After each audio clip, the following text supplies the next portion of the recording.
Welcome to the Steve Stein Guitar Podcast, where we bring you the latest insights, tips, and techniques to help you master the art of guitar playing. I'm your host, Steve Stein, and I'm committed to sharing my passion for the guitar while inspiring you and guiding you through your musical journey. Now remember that you can enjoy this podcast from anywhere and anytime, whether you're cruising down the highway, preparing dinner in the kitchen, or even working out at the gym. By incorporating the podcast into your daily routine, you'll be able to stay inspired and motivated in your guitar journey, no matter where life takes you. Now, let's dive into today's podcast. Hey, Steve Stein from GuitarZoom here. Thank you so much for joining me. Today we're going to be talking about how to get a bunch of really great guitar tones from one channel of an amplifier. Now, this conversation came up. I was working with a song called Wild Dogs by Tommy Bolin, if you've ever heard that song before, off the album Teaser.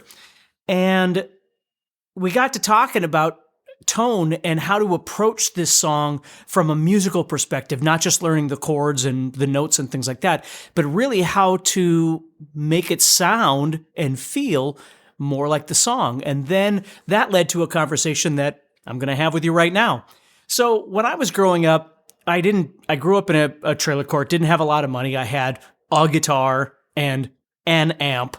And so, you learn to play with the things that you own, right? So because of that, I developed a simple idea of how guitar tone worked and the dynamics that happen with volume and, toggle switch changes and that sort of thing, as a lot of players do, for sure.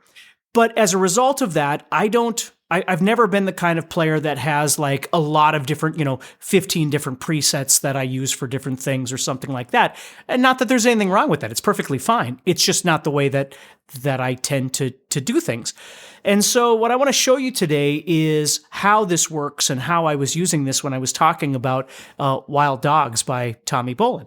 So basically what I have here is I'm playing through my Synergy amplifier, which is what I use for any of the studio stuff that I'm using, any of the streaming stuff I do, and certainly when I play live. And this is the Soldano module that I'm using right now. It's actually the Soldano 2 that they just came out with not very long ago. And this is just a stock channel that I've got. Just Soldano straight in right now with a teeny little bit of reverb on it.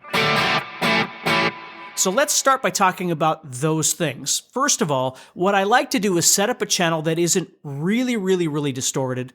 It's got distortion, no doubt about it. But it's a rock and roll, tolerable distortion. And what I do is I tend to try and set that as high as I can without it being way too much gain.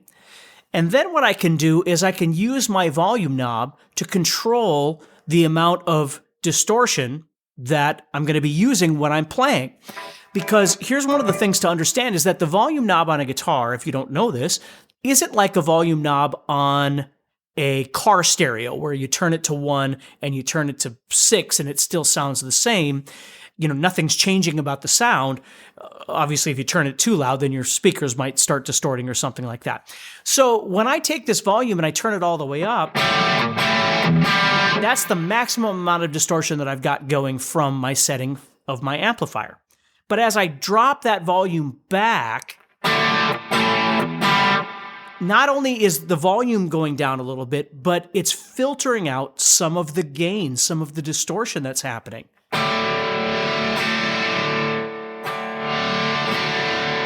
So that's what's really unique about the volume knob of a guitar is that it's not just lowering the volume like a car stereo. It's actually filtering it in some degree in different ways.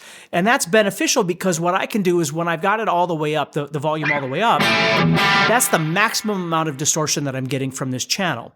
And what I tend to do is when I'm playing, again, it depends on the style of music I'm playing or the song that I'm playing, but I might run that volume knob back a little bit all the time. And then when I just need a little bit more distortion, maybe for a solo or something like that, I can turn it all the way up. And when I'm done, I'll just back it off a little bit. So this is more realistically where I would probably run that distortion or that volume knob. Now, there's no exact science to this. I'm not looking at my volume knob and saying, oh, it's on 7 and I want it on 8 or something like that. I just kind of feel it the volume knob roll back and sense about where I want it to be in terms of the sound that I'm hearing. So that's where I'm at right now. You know, it's probably back somewhere around 7 or so. Just takes the edge off a little bit. Now I could keep going, and it's going to back it off even more. But here's where your built-in dynamics with the way that you play becomes really, really important. If I turn that volume all the way back up, but now I pick,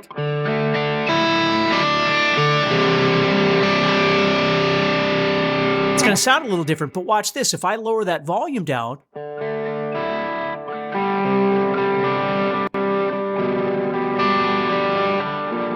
and lower it down even more,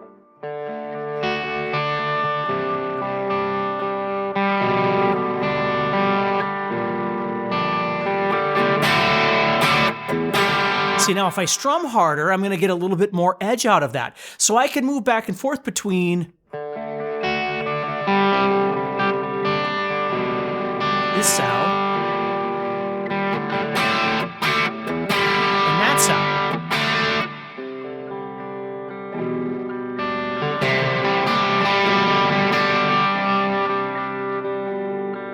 By picking really soft. So utilizing the dynamics that you have in your skill set attributes to the way that the guitar sounds, you see? So it's really important that you understand that you've got all of these different availabilities here off of one channel. So I'm not saying that you can't switch to a cleaner channel or a clean channel. You can do whatever you want. And it's not that I don't have any other channels available. It's just this is the way that I've learned how to play, is I tend to move things. Like if I was playing on this channel and I was playing a song by King's X, so I lower my volume down a little bit. Maybe I even go to the middle position with my toggle switch.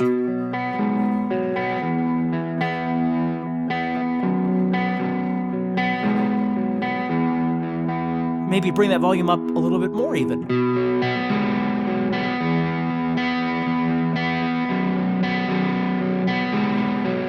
when I want more, you see I can bring that that volume up, and it's going to add more gain back in there again. So, and then I get done with that part. We're back here now, so I drop that volume back.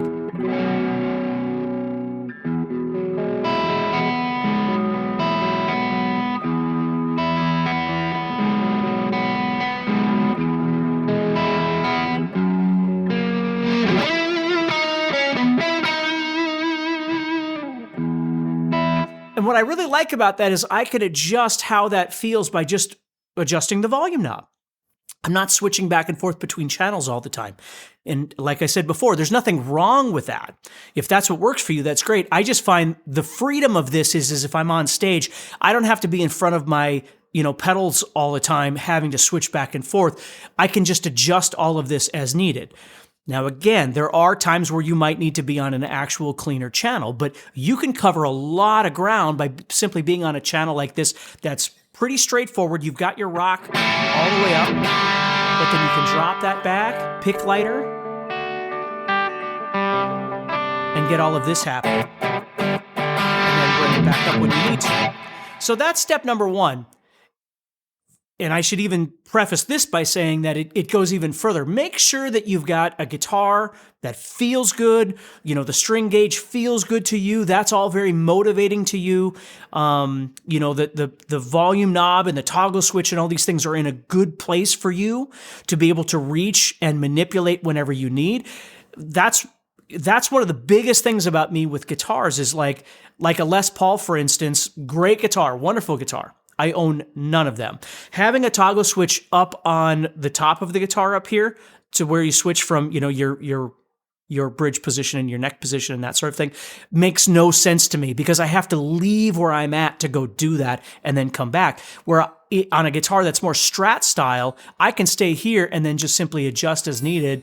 And on my Ibanez's, this is even closer to the pickups. So I literally can keep playing and I can adjust that toggle switch without having to leave. So it feels awkward to me to play a Les Paul with the toggle switch all the way up on the top like that. Now, again, everybody's different.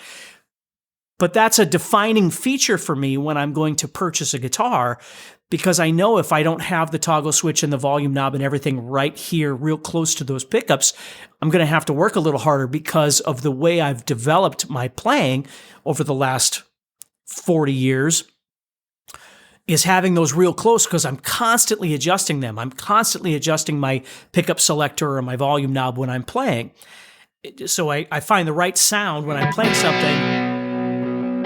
You know, I can just adjust it a little bit and then I'm in. And I might adjust that volume multiple times through one song. So the guitar, the setup of the guitar, of course, the pickups, the strings, all of these things make a big difference. You know, because what you're trying to develop here is comfort, right? That's what the guitar and the strings and the pickups and all these things are doing, is offering you this opportunity for comfort, which leads to confidence, right? And motivation and all these other things. So now I plug into the amplifier and I dial in this sound from the amplifier that sounds good to my ear, feels good to my fingers, and then has this nice broad range of dynamic capability depending on how I adjust my guitar. Now, the last thing I want to talk about are just a couple of comfort things, comfort foods, if you will, which would be things like delay and reverb. Now, I don't run a bunch of pedals. I run an HX Effects by Line 6, and I've got a delay and reverb setup. So here's my delay and reverb off, and then here's my reverb on. Okay, now I tend to run my reverb way in the background, so it's not as loud as my guitar signal or anything like that. You got to figure out what works for you. But what I like about a reverb is that it just adds a little bit of space. And sometimes psychologically that can be really beneficial, because when you're playing, when you stop playing, you hear that sound. If I turn it off, what often happens is it sounds like I'm playing in a vacuum, or I'm playing, you know, next to a black hole and my guitar sound is just being sucked out. And if you're doing certain things, you know, you want a funk sound or maybe a jazz sound or something, that's great. And that's a wonderful thing. But if you are playing and you need a little bit of that cushion around you, or a blanket, I call it. So if I turn on that reverb and I play something, that's existing around me when I stop playing. So you're not really hearing it while I'm playing, but you certainly hear it when I'm not playing. And it almost enables me to not have to play so much, because when I'm not playing, there's still something happening. Right? Now, if I turn on the delay, it's going to add even more inside there.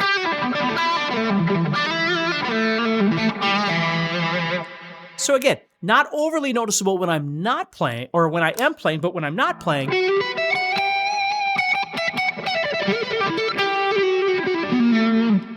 that's when we hear it, right? Right there. So the delay I don't have to use all the time. The reverb's kind of nice to have on. You see, it's there. And the louder I put my volume, the more you're going to hear it, right? But it's not interfering. It's just in the background. Now, again, there are times that it might be nice to have maybe even more reverb or something for a particular solo.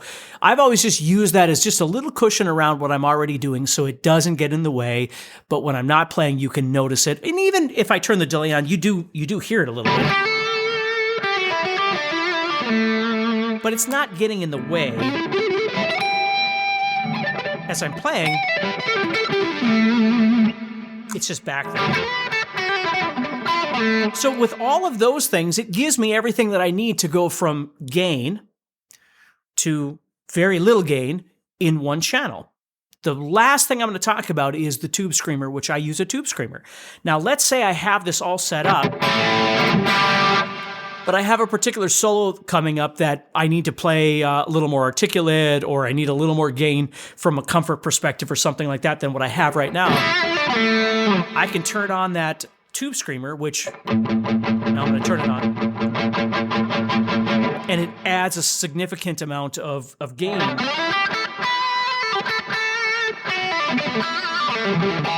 More clarity, a little bit brighter. So I can hear and feel that when that's on. So that's the next level where I don't have to switch the channel. I could still stay here and go from here to there. So now if I needed to play something that was a little more kind of sounding, I could use that tube screamer to get me into that zone. So hopefully that helps you a little bit to understand how powerful your guitar and your dynamics with your fingers and your picking attack can really be, as opposed to thinking about that you need all of these different channels and stuff like that. If you like our podcast and want to hear more, remember to press the subscribe button on the app that you listen to. By doing this, you help us a lot, and you'll be the first to know when we have new episodes ready for you to listen to. Is this podcast fun and useful? Then please give it a thumbs up and write about how much you like it. Is this podcast not what you thought it would be? Please let us know. This helps us to make our podcast better and helps more people who love guitar find it as well. So don't forget to subscribe, like, and tell us what you think.